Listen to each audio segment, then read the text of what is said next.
8월 출생아 수가 같은 달 기준으로 15년 만에 전년 대비 가장 큰 폭으로 줄었습니다.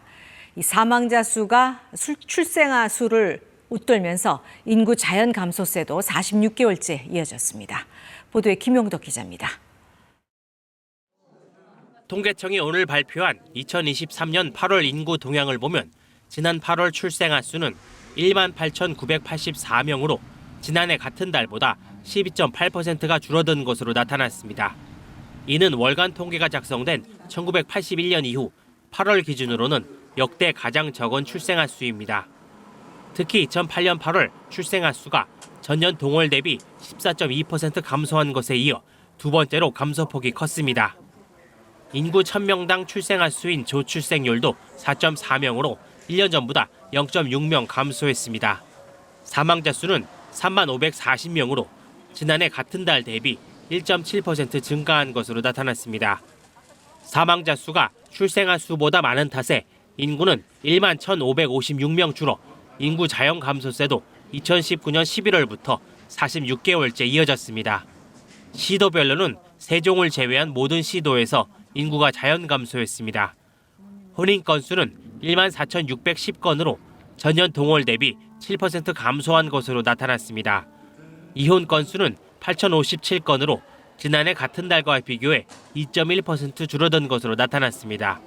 통계청은 코로나 이후 지연됐던 혼인이 어느 정도 이루어지는 것으로 보이지만 추세를 계속 보아야 한다며 출생 역시 혼인이 회복돼야 늘어날 수 있다고 설명했습니다.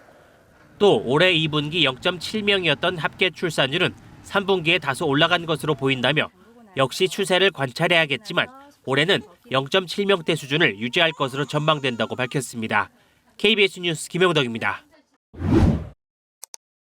도심의 한 공터, 건물 철거 뒤 울타리가 둘러쳐 있습니다.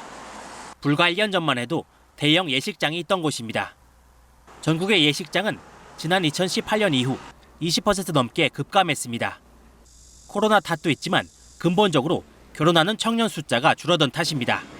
지금 서울시내 예식장이 30%가 감소했다. 인구가 줄기 때문에 이 시장은 줄어들 수밖에 없고 예식장이 문을 닫을 수밖에 없는 그런 구조입니다. 결혼이 줄면서 출산율 수치는 더 악화됐습니다.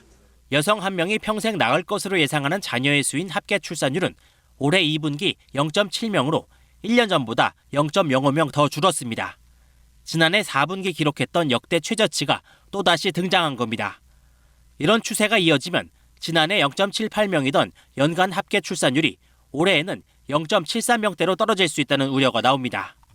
연말이 가면은 좀 출생아 수가 좀 줄어드는 경향이 월별로 보면 있기 때문에 사실은 더 떨어진다는 걸 상상하기 어려운 수준으로 지금 이미 많이 낮춰져 있거든요. 결혼과 출산에 대한 인식은 더 빨리 변하고 있습니다. 통계청 조사 결과 지난해 청년 3명 중 1명만이 결혼에 대해 긍정적으로 생각했고 2명 중 1명은 결혼하더라도 자녀를 가질 필요 없다고 생각하는 것으로 나타났습니다.